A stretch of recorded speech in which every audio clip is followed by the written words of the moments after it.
Mukadimah tu, ni bawa kisah akhir zaman. Kisah akhir zaman ini kisah kita. Tuan-tuan boleh bayang kalau umat Nabi lain, umat Nabi Musa, umat Nabi Yusuf, umat Nabi Sulaiman, ketika mereka duduk macam ni jugalah tuan, manusia juga, tinggi ni juga tubuh badan. Tuan-tuan, yang tinggi ni Nabi Adam saja dan beberapa keturunan dia, sampai Nabi Ibrahim sudah ketinggian manusia biasa. Adam, Idris, Nuh, Hud, Saleh, Ibrahim.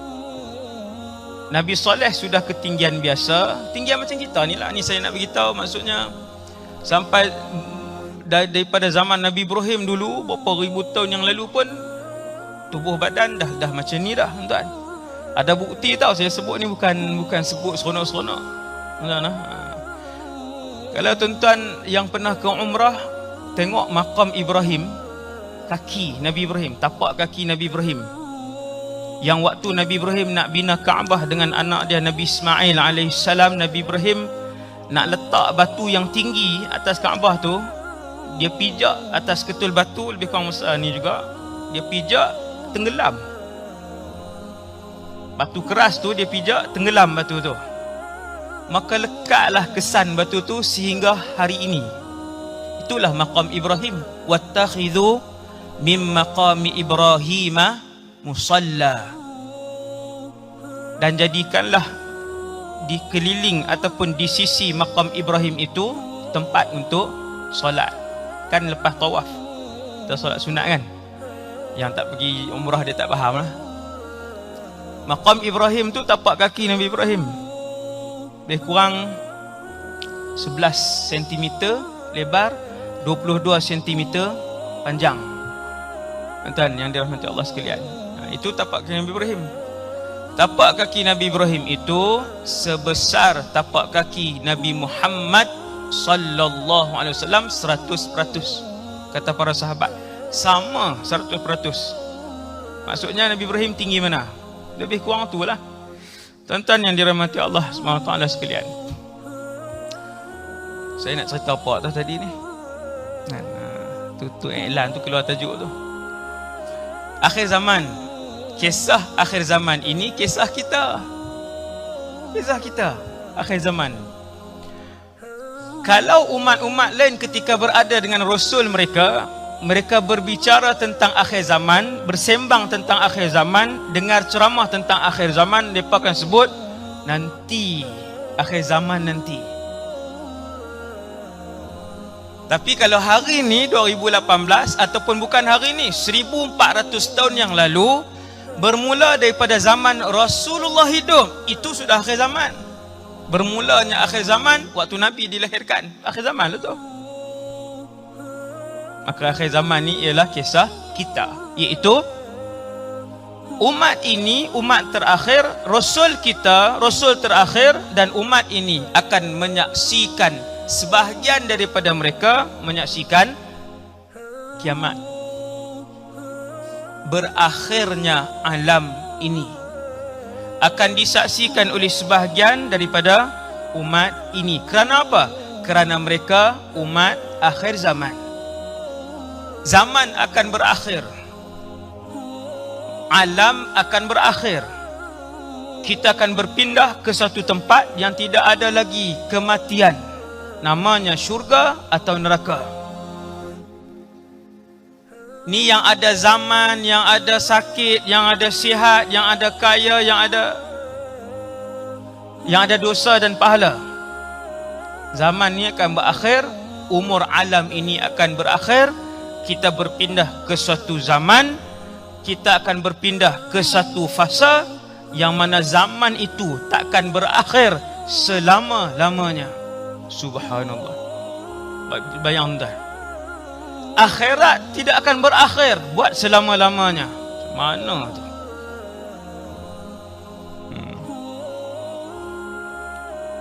Tuan-tuan bayang macam inilah kita masuk syurga, insya-Allah. Sebelum melangkah kaki masuk syurga, orang neraka melangkah kaki masuk ke neraka, Allah menyembelih dan membunuh apa dia anda? Allah menyembelih dan membunuh kematian. Macam pelik je ni. Ada hadis. Mati makhluk Allah, hidup makhluk Allah, masa makhluk Allah, arash makhluk Allah, kegembiraan dan ketenangan makhluk Allah. Tuan-tuan, semua tu dicipta, tuan. Kesedihan makhluk Allah. Semua tu dicipta. Bahkan setiap hari ada malaikat yang diutuskan oleh Allah setiap hari.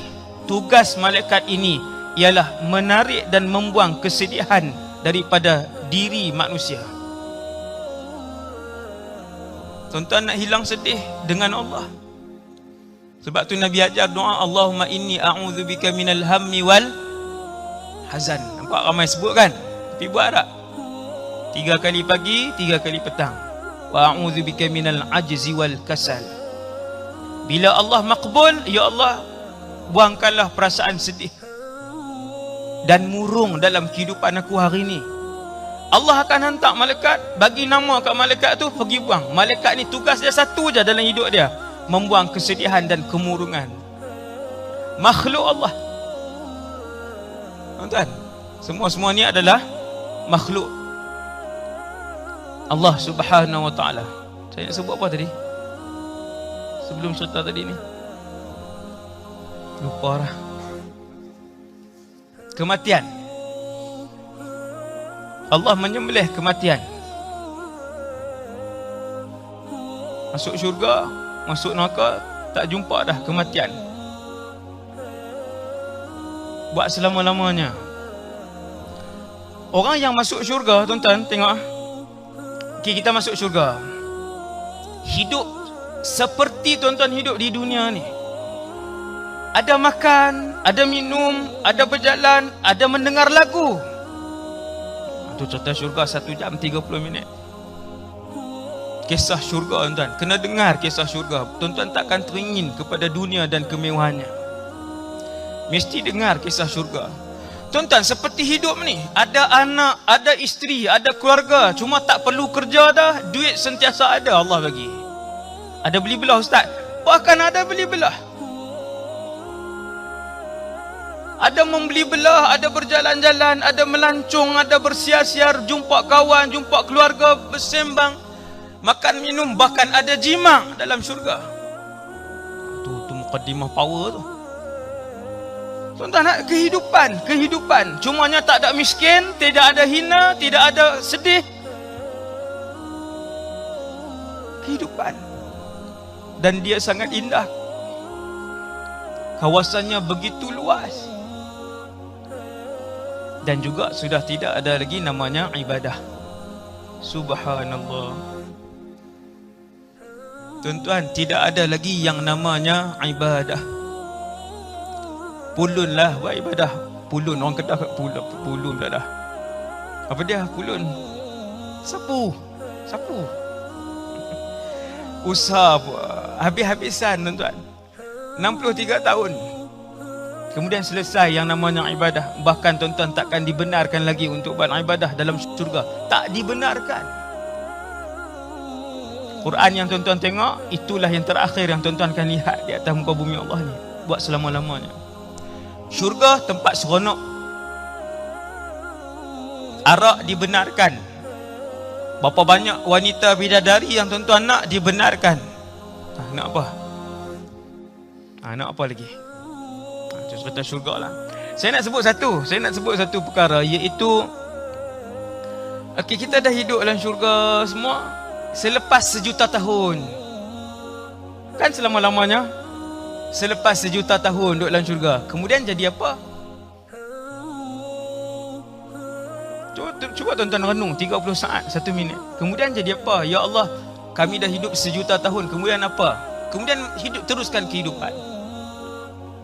Okey, kami dah hidup kemudian lama selepas itu 1 bilion tahun. Kemudian jadi apa? 1 bilion tahun dah hidup dalam syurga, kemudian jadi apa? Ya Allah, kami dah hidup 1 bilion tahun dalam syurga. Allah Ta'ala kata teruskan kehidupan. Tuan-tuan, ending dia bagaimana? Dia tak ada ending. kalaulah pengakhiran kehidupan dalam syurga pun dah tak terjangkau akal, apatah lagi dalam neraka. Wal'iyadzubillah. Orang neraka tuan-tuan, lagi-lagilah tak boleh nak fikir dia macam mana nak habis kehidupan dia dalam neraka yang Allah sebut mati selama-lamanya ataupun hidup selama-lamanya dalam neraka. Antara kumpulan manusia yang akan hidup selama-lamanya dalam neraka, ini akhir zaman, cerita akhir zaman, iaitu siapa-siapa di kalangan umat Nabi Muhammad yang menyaksikan kiamat.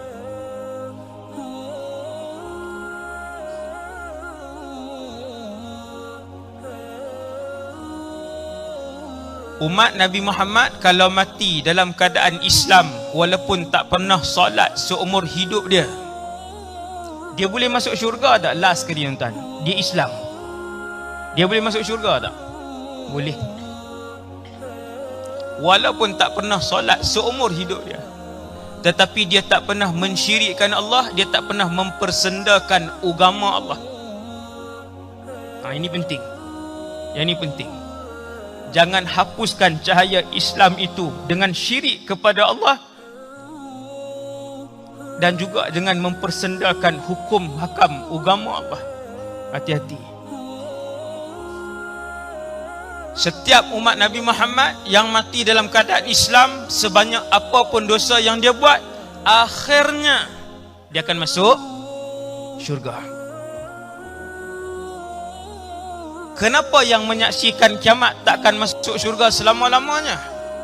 Ini penting ni. Kerana tuan-tuan yang dirahmati Allah sekalian, yang menyaksikan kiamat hanyalah orang-orang kafir tulen sahaja dan tidak berbaki, kata Rasulullah sallallahu alaihi wasallam.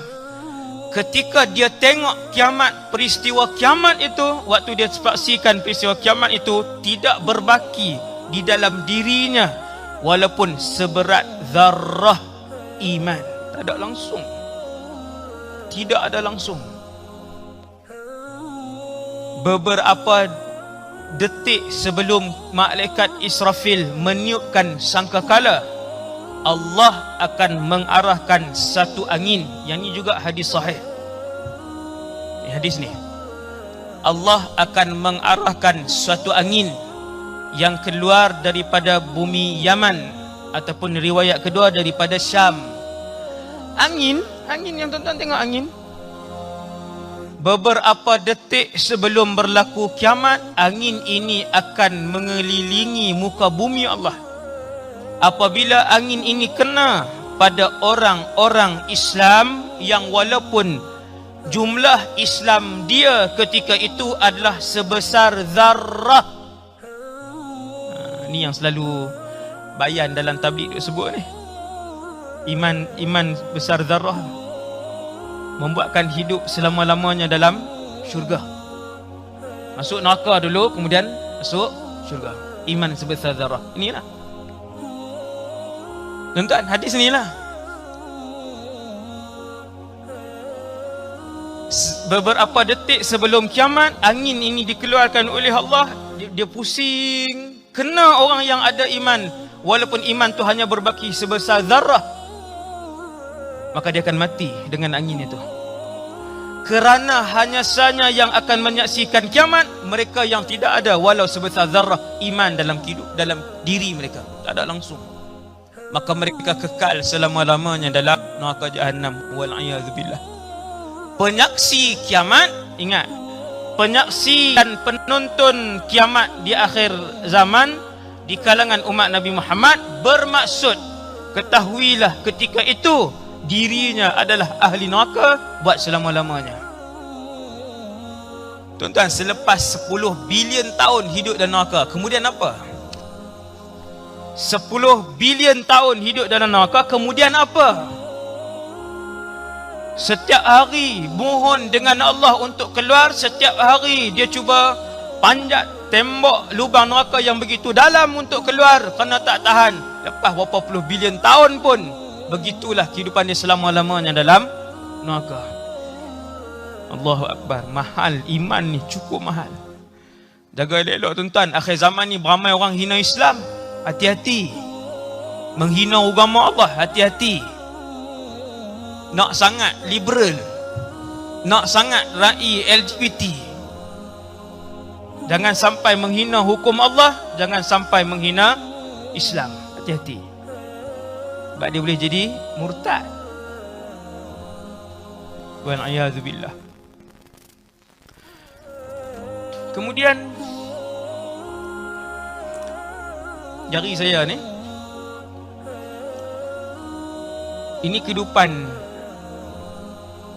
umat-umat yang terdahulu sampailah akhir zaman. Buat contoh lah ni sampai akhir zaman ni, jari telunjuk ni.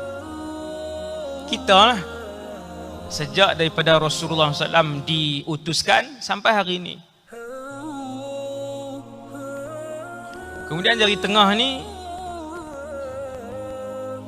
tanda-tanda besar kiamat yang akan berlaku.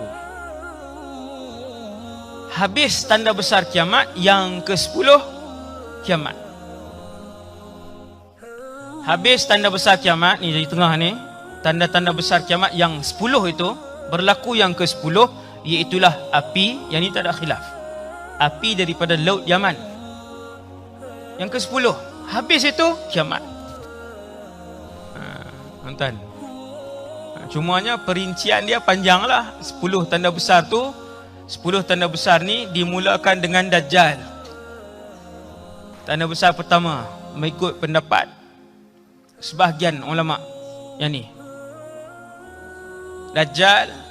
Selepas Dajjal, Nabi Isa. Lepas Nabi Isa, Ya'juj wa Ma'juj. Ni kita nampak perjalanan ni. Kita sekarang di mana? Sebelum ni. Takkan sekarang dah Ya'juj Ma'juj dah. Kan? Dajjal tak keluar lagi, tuan-tuan. Yang ni tak ada khilaf. Dajjal belum keluar, tak ada khilaf. Dajjal, Nabi Isa, Ya'juj wa Ma'juj.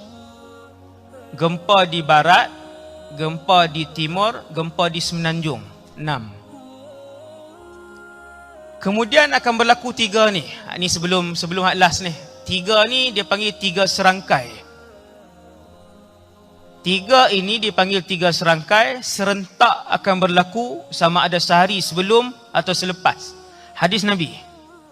3 ini ialah binatang berkaki 4 yang boleh bercakap, mengelilingi bumi. Yang kedua, asap tebal yang akan turun daripada langit yang menyakitkan orang-orang kafir. Dan yang ketiga, matahari terbit daripada sebelah barat. Matahari akan terbit di sebelah barat. 3 ini berlaku serentak, salah satu awal sehari, lewat sehari. Macam tu je. Habis 3 ni, keluarlah yang terakhir. Itu perjalanan dia. Kita umat akhir zaman, bila Nabi tanya, sahabat tanya, ya Rasulullah, kiamat itu bila? Banyak versi yang Nabi jawab. Ada kalanya Nabi memalingkan ke arah lain. Ada sekali Nabi paling ke arah lain. Nabi tunduk. Kemudian Nabi panggungkan kepala. Nabi tanya, Manis sa'il? Siapa yang tanya tadi? Ada sahabat angkat tangan. Nabi tanya sahabat tu, Madza a'adatta laha? Apa persiapan yang kamu buat untuk menuju akhirat? Entah, nampak yang penting. Bukan kita nak tahu tanda-tanda kiamat, kita belajar ni untuk kita tunggu kiamat. Jangan. Tunggu kiamat. Tuan-tuan yang melihat kiamat tadi siapa? Tadi kita dah terangkan. Bukan untuk menantikan kiamat. Tidak sama sekali. Kita belajar tanda-tanda kecil kiamat, tanda-tanda besar kiamat untuk kita tahu keadaan ini pada zaman apa. Pada zaman apa ni kita duduk sekarang ni? Kita dah berada pada zaman apa? Pada di mana? Bila sahabat tanya, ya Rasulullah, kiamat bila? Nabi kata, aku penghulu segala rasul pun tak tahu. Jibril, penghulu segala malaikat pun tidak tahu jawapan. Tuan-tuan nak cari siapa tuan-tuan? Dalam alam ini, makhluk yang paling tinggi di sisi Allah, Nabi Muhammad SAW, nombor 1. Nabi tak tahu. bila kiamat. Tahun bila, hari apa, jam apa tu tuan-tuan. Hari itu Nabi sebut Jumaat. Hari Nabi sebut Jumaat dalam satu hadis sahih. Kiamat berlaku pada Jumaat. Hari bumi diciptakan, hari Nabi Adam diciptakan.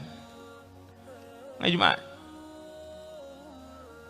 Nabi juga sebut Muhammad pun tidak tahu, Jibril pun tidak tahu.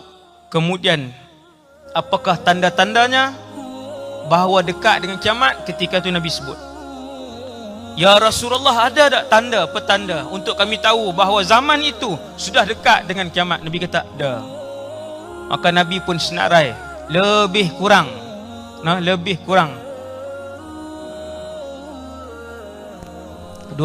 hingga 250 lah. Belum ada ulama yang menghimpunkan keseluruhannya sebab dia bercampur-campur di antara hadis sahih dan dhaif.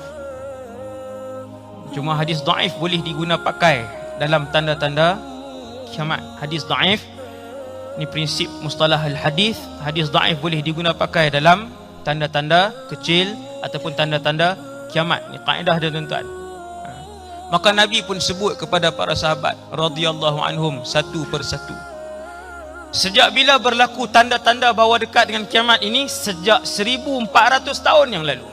Semalam kita kira kelahiran Nabi, kelahiran Rasulullah, salah satu daripada tanda kecil kiamat. Bukan kelahiran, perlantikan Rasulullah. Dia panggil bi'atsatur rasul dalam bahasa Arab. Perlantikan Rasulullah, Nabi perutusan Rasulullah SAW.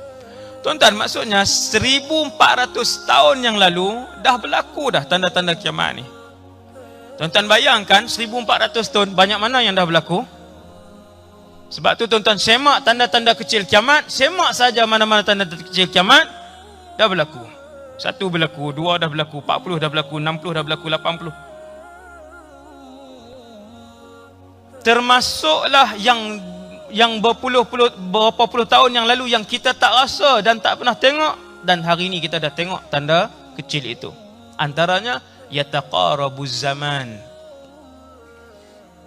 Tuan-tuan, antaranya yang Nabi sebut, masa menjadi singkat.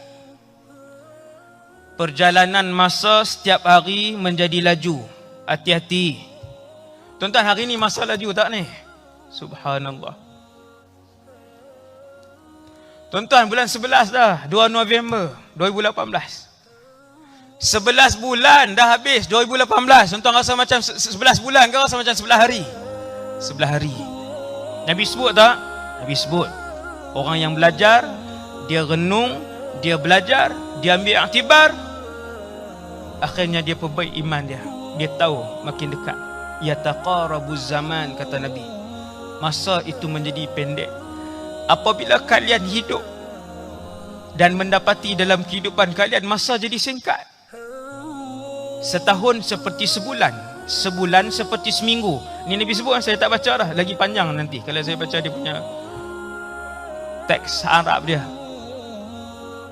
Nabi kata seminggu kalian akan rasa seperti sehari. Bila dekat dengan kiamat, kalian hidup dalam masa satu hari, kalian rasa seperti sesaat. Habis marin rasa macam mana? Semalam seperti sesaat habis. Kemarin seperti sesaat habis. Sama seperti mana penyampai wahyu ini sebut, Muhammad sallallahu alaihi wasallam. Sebab Nabi ambil daripada maklumat ni daripada pencipta alam ini. Dekat dengan kiamat, kamu lihat masa kamu berjalan begitu laju. Tuan-tuan, dekat dengan kiamat, kamu lihat satu kumpulan wanita. Tuan-tuan tengok Nabi sebut, aku tak pernah tengok kumpulan wanita yang sebegitu di kalangan umat Nabi Muhammad sallallahu alaihi wasallam. Kumpulan wanita apa ya Rasulullah? Nabi sebut nisaun kasiyatun ariyat. Pakai baju telanjang. Macam mana ni? Hadis sahih. Saya yakin tuan-tuan pernah dengar sebahagian. besar dah pernah dengar hadis ni. Hadis ni sangat masyhur. Betapa ramai umat Nabi Muhammad yang muslimat pada hari ini, yang wanita, yang berpakaian begini. Nabi kata, lam arahunna, aku tak pernah melihat mereka ni. Macam mana ya Rasulullah? Kasiat pakai baju, ariyat tapi telanjang. Pakai jubah, namanya jubah. Jubah tu nipis, jubah itu jarang. Kan nampak banyak hari ni, banyak. Semalam saya naik flight. La ilaha illallah. Tudung, baju sekerat, seluar separuh betis. Tudung elok di sini. Pakaian apa ni? Atas syurga lagi 2/3 neraka punya. Yang bawah nak tak neraka, kepala aja nak masuk syurga. Saya tengok dia fashion pula tu, kawan-kawan dia semua buat begitu. Nampak bentuk tubuh itu, nampak bentuk badan itu, nampak. Nabi, yang ni yang Nabi sebut kasiyatun ariyat. Mereka memakai pakaian tapi telanjang.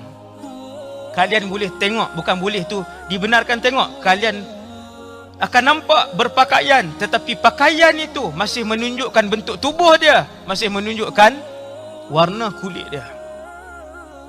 Sebab tu Nabi sebut dua sifat berlawanan kepada sekumpulan jenis wanita. Dua sifat yang berlawanan yang Nabi tak pernah tengok zaman hari ini, tiap-tiap hari, bahkan ada dalam sebahagian rumah kita. Tuan-tuan tahu apa Nabi sebut? Nabi kata lam yadkhulnal jannah. Mereka takkan jejak kaki dalam syurga. Kumpulan wanita ni, yang ramai ni tuan-tuan, yang majoriti hari ni. Majoriti. Tuan-tuan pergi airport, pergi supermarket, pergi pasar, jalan raya, tuan-tuan nak tengok majoriti tutup aurat elok? Tidak.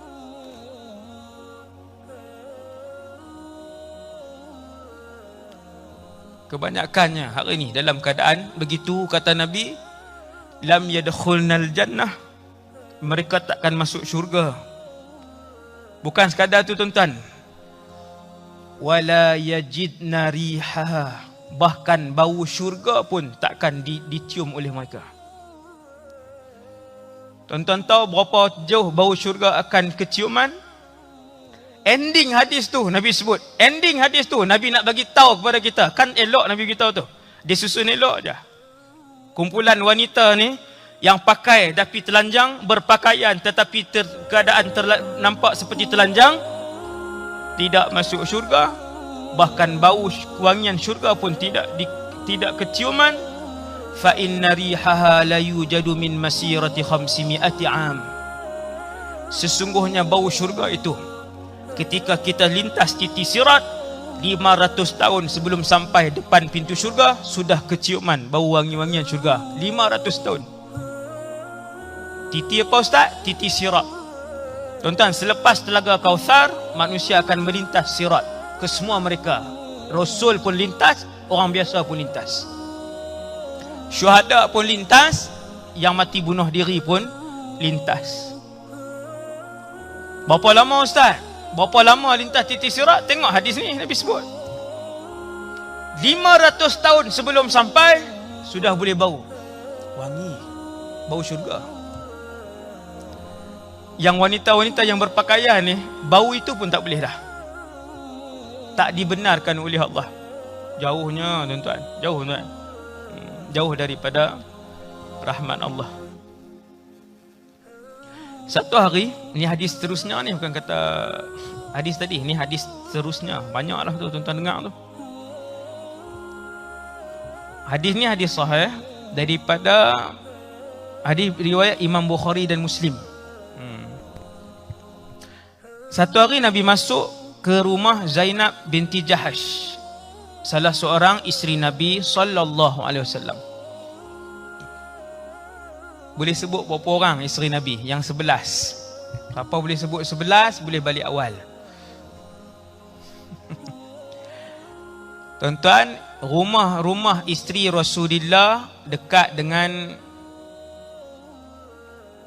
maqam Nabi hari inilah. Pintu yang keluar tu, pintu Baqi' kah? Yang keluar ke, kita masuk daripada Siapa rajin pergi umrah? Tak ingat dah saya pun. Tahun ni tak pergi, bulan 12 pun nak ni. Ha? Kita masuk Salam. Keluar Baqi' kan? Itu Baqi' tu. Maqam pun situ juga. Tuan-tuan keluar pintu tu, tuan-tuan belok kiri. Tuan belok kiri dalam 20 meter, kawasan tu semua bilik-bilik isteri Rasulullah sallallahu alaihi wasallam. Dia bukan rumah, dia bukan istana. Kehidupan keluarga Rasulullah tu tajuk ceramah tuan-tuan. Akan datang kosong masjid nak buat ceramah, cadangkan tajuk tu. Bukan untuk saya, untuk ustaz-ustaz lain lah. Saya mungkin 3 tahun lagi ke, wallahu alam. Wallahu alam. Ni pun jatuh kosong masjid Haji Fairuz tunggu setahun setengah. Kan? Saya tengok kerap sangat muka dia, bagilah sekali. Tidak duk mesej situ lah. Subhanallah. Kehidupan keluarga Rasulullah sallallahu alaihi wasallam. Isteri-isteri Rasulullah dan kesemuanya ada giliran yang telah pun diketahui waktu Nabi hidup. Bila tuan-tuan baca hadis ni, pada suatu hari Nabi pergi dan masuk ke dalam rumah bilik Zainab binti Jahash. Maksudnya ketika tu giliran Sayyidatuna Zainab. Masuk dalam keadaan kalut pula lah. Sama ke kalut? Masuk dalam keadaan kalut, masuk dalam keadaan cemas. Zainab binti Jahash dia cerita hadis ni, nampak Nabi masuk kalut, cemas. Terus Nabi sebut wailul lil Arab min syarrin qad iqtarab.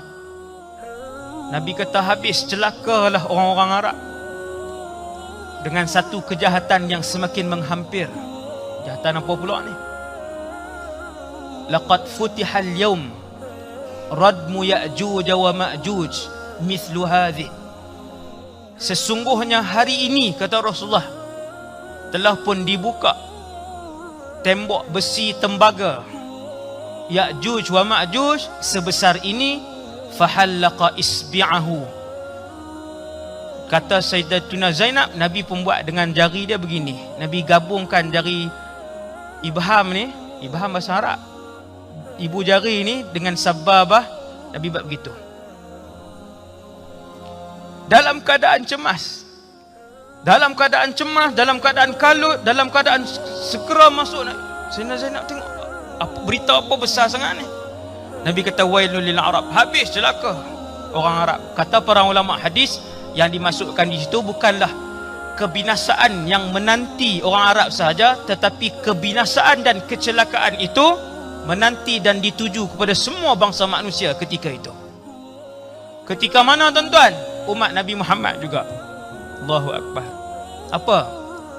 Keluarnya Ya'juj wa Ma'juj. Ya'juj wa Ma'juj tadi 10 tanda besar kiamat, dia duduk di sini. Duduk di sini. Tuan-tuan tengok. Ya'juj wa Ma'juj, Nabi Isa, Dajjal. Sebesar-besar fitnah semenjak Allah Ta'ala cipta bumi sampai kiamat, fitnah terbesar alam namanya Dajjal. Sebelum Dajjal keluar, sebelum Nabi Isa keluar, ada satu di sini tanda kecil kiamat yang kanan. Tanda kecil kiamat yang kanan. Nama tanda kecil itu Al-Imamul Mahdi. Imam Mahdi ni dia bukan khilaf tuan-tuan. Dia tak ada khilaf. Ulama ni kata ada, ulama ni kata tak ada. Imam Mahdi ni ittifaq semua para ulama, ia tanda kecil yang mesti keluar. Ijma' ulama bahawa dia tanda kecil yang mesti ada. Dan hadis tentang Imam Mahdi mencapai rutbah mutawatir ma'nawi. Dia atas pada hadis sahih lagi, bawah Quran sikit je.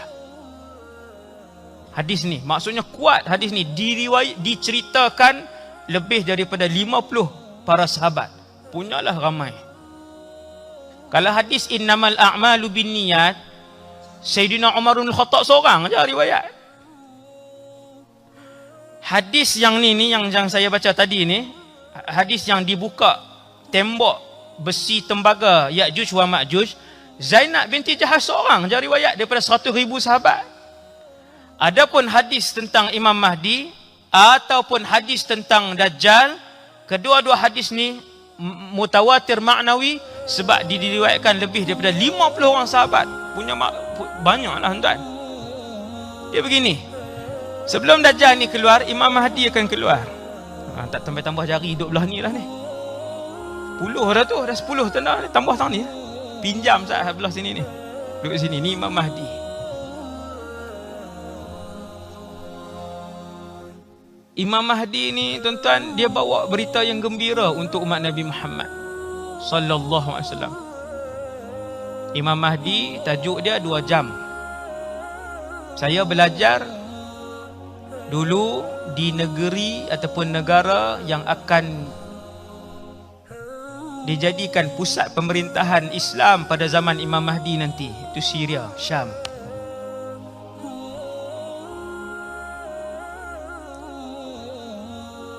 Kemuncak kepada pemerintahan Imam Mahdi ialah, kemuncak ni ending lah, habis cerita Imam Mahdi ni, kau nak habis terus dah. Kemuncak kepada pemerintahan Imam Mahdi ialah beliau memimpin satu pasukan perang di kalangan umat Nabi Muhammad. Dia pun umat Nabi Muhammad, keturunan Rasulullah, Ahlul Bait. Dia pimpin satu pasukan perang di kalangan umat Nabi Muhammad. Lawan mereka ialah seluruh pasukan musuh yang bergabung di atas muka bumi Allah ni. Tuan-tuan, kalau lawan dengan Amerika saja pun kalah dah. Kita hari ni lah, bukan pasukan tu. Umat Islam hari ni ni. Amerika saja tak payah bergabung lagi. Nabi sebut dalam hadis tu, pasukan mujahidin terpilih ini, terpilih tuan, akan mengalahkan ketumbukan ataupun pasukan bersekutu yang besar itu. Kalah walaupun bergabung. Pendek dah cerita, habis.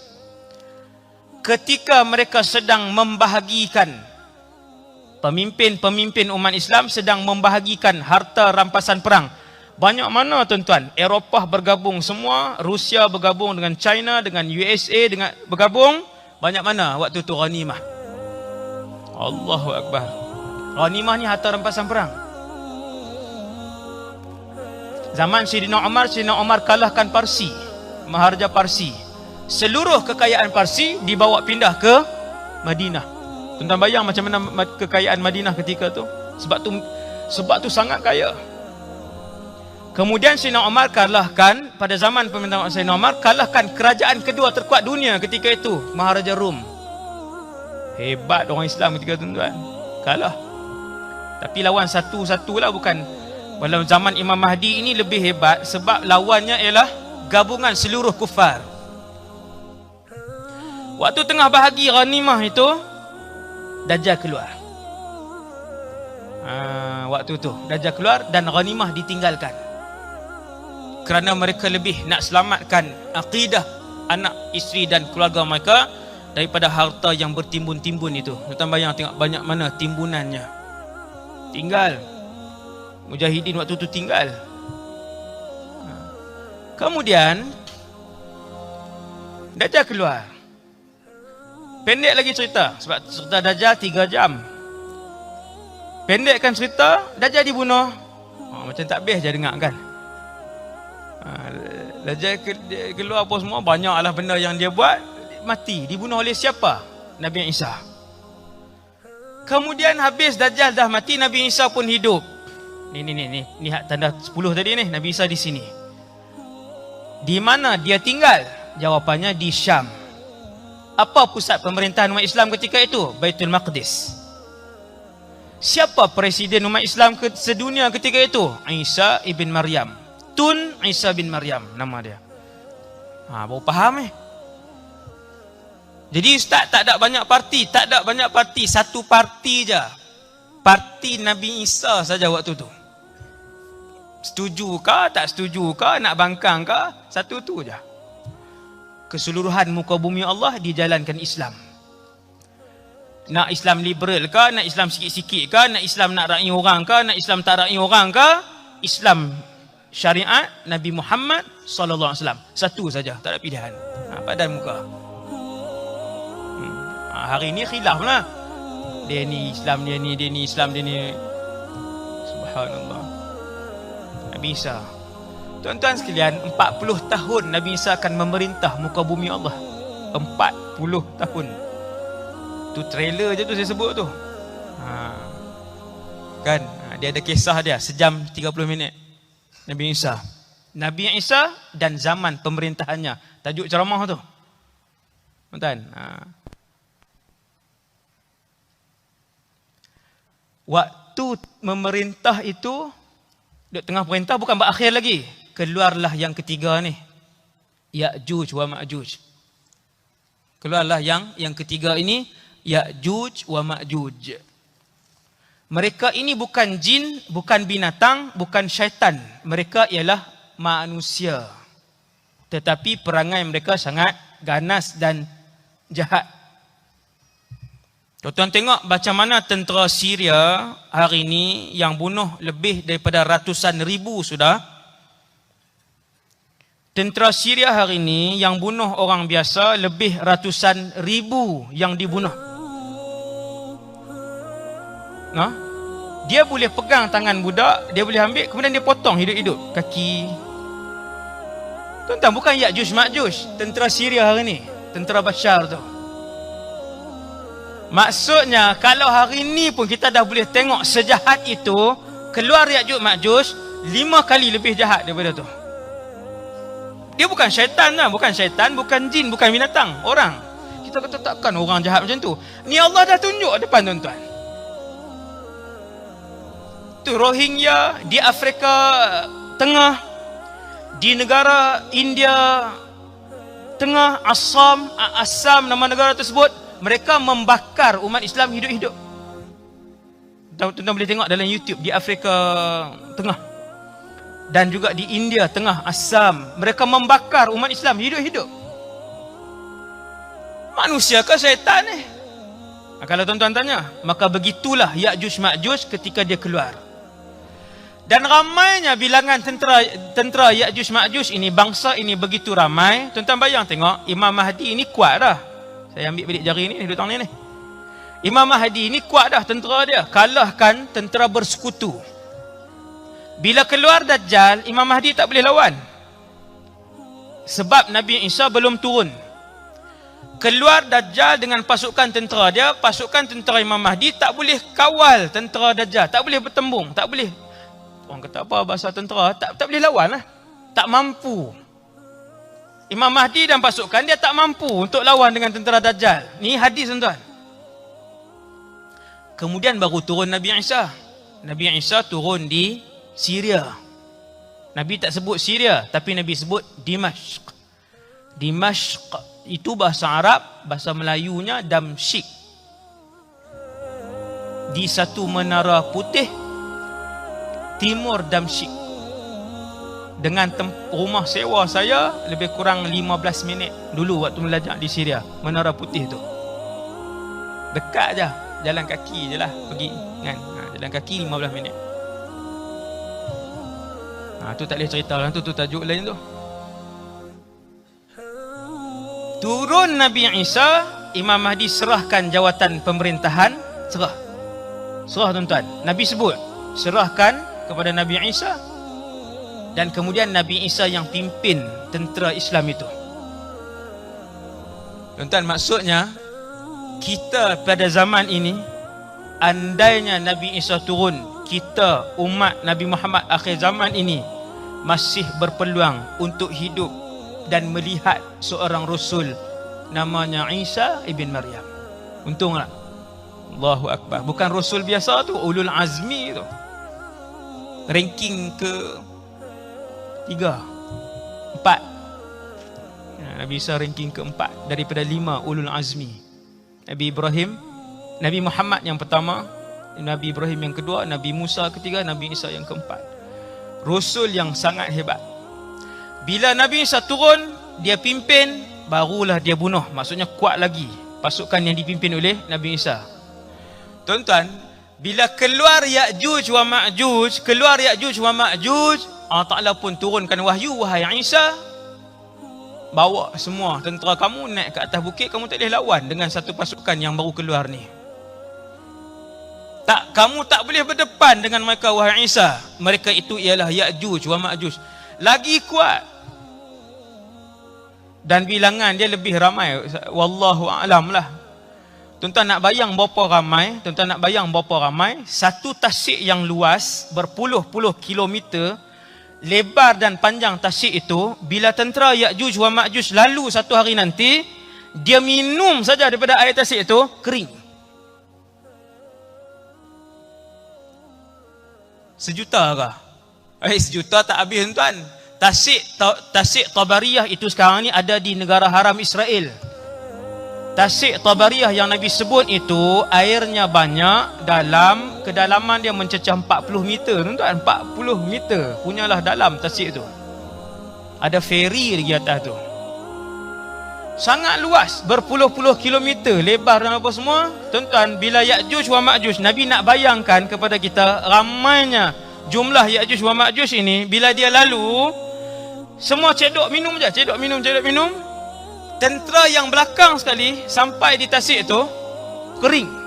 Maka tentera tu kata, tasik ini diminum oleh kawan-kawan kita yang di depan.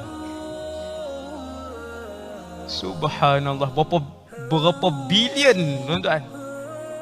Ramai. Sebab tu Allah Ta'ala turunkan wahyu, harriz ibadi bitur. Tu hadis dia. Wahai Isa, tak boleh lawan yang ni, bawa naik atas, munajat. Maka keluarlah Ya'juj wa Ma'juj. Ya'juj wa Ma'juj ni lah yang dirisaukan oleh Rasulullah. Yang hadis tadi ni, Nabi masuk dalam keadaan cemas tadi. Ni hadis yang saya baca ni. Nabi kata telah dibuka sebesar ini lubang itu. Kenapa tuan-tuan? Setiap hari semenjak berapa ribu tahun, bilangan Ya'juj wa Ma'juj yang berapa bilion wallahu a'lam ini, mereka mengorek lubang itu. Lubang tembok lah tuan-tuan, lubang tembok. Tembok besi plus tembaga yang dibuat oleh seorang raja yang wali, namanya Zulqarnain. Zulqarnain tak panjang sangat, 3 jam je cerita Zulqarnain dalam surah Kahfi. Siapa dia ni?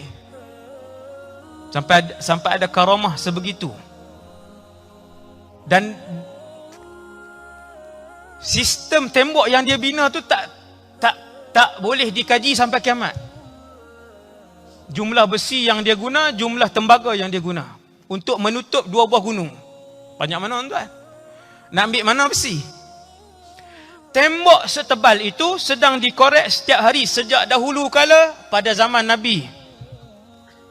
Besar ni Nabi tengok, Nabi nampak maksudnya, ataupun diberitahu oleh Allah SWT. Tuan-tuan, dengan berbilion, dengan kata banyak bilangan tu tuan-tuan, kalau setiap hari korek lubang tu dah tembus dah tuan-tuan. Tetapi takdir Allah, setiap hari mereka korek, apabila datang keesokan harinya, lubang-lubang itu akan dikembalikan oleh Allah Subhanahu Wa Taala seperti sedia kala. Korek pula Ya'juj Ma'juj. Korek pula kan.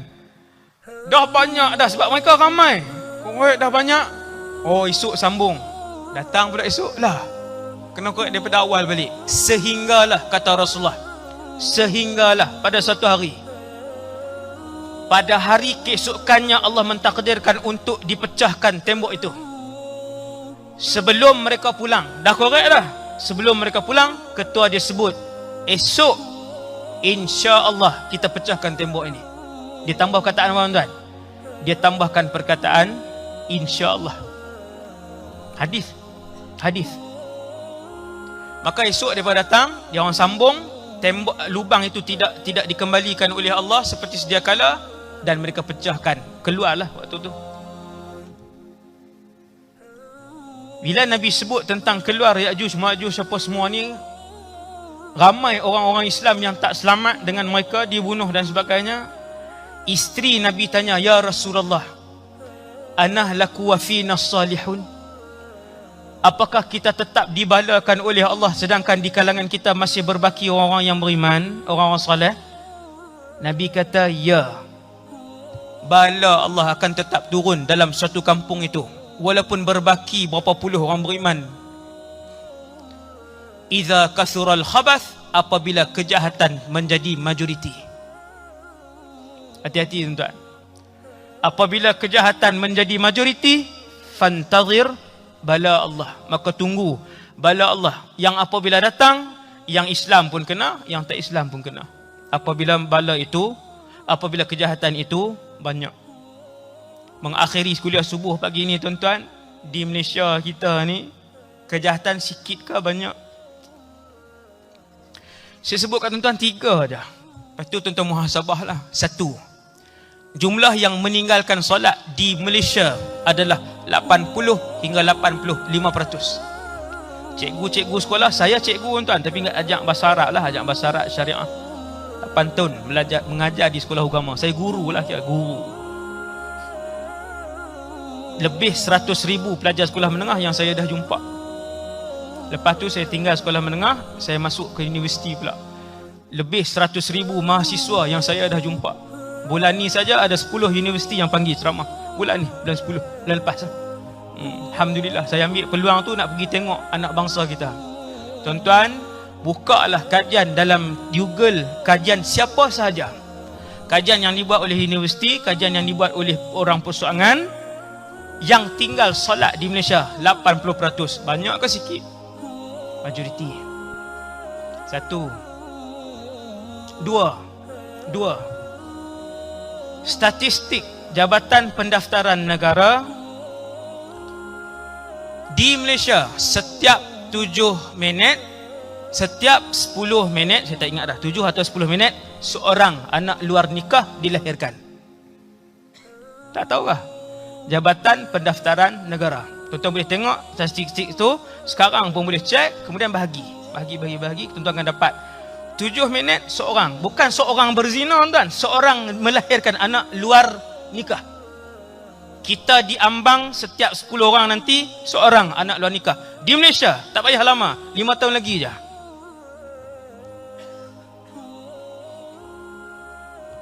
Banyak ke sikit? Setiap 7 minit seorang anak luar nikah dilahirkan. Maksudnya berzina berapa orang setiap minit? Subhanallah. Nabi kata jaga-jaga. Idza kathural khabath, apabila kejahatan itu menjadi majoriti. Tunggu dengan bala Allah. Yang ketiga tuan-tuan, dia ada 20 statistik yang menggerunkan di Malaysia ni. Bukan kita kata kita ni jahat, semua jahat, bukan begitu tuan-tuan. Saya nak sebut di mana keadaan kita hari ini. Pada tahap apa? Yang ketiga tuan-tuan yang saya boleh sebut daripada berapa puluh statistik yang saya kaji satu-satu ni, di Malaysia paling tinggi kecurian kereta. Antara yang tertinggi dunia. Tak silap saya top 3 dunia kecurian kereta. Maksudnya tuan-tuan, benda tu jenayah, dosa lah. Manusia tak heran, di Malaysia ni tak heran untuk curi ni benda. Sampai yang umur 14 mencuri, 14 di Malaysia. Hanya di Malaysia sahaja. Dengan keadaan itu, kita muhasabah dah tuan.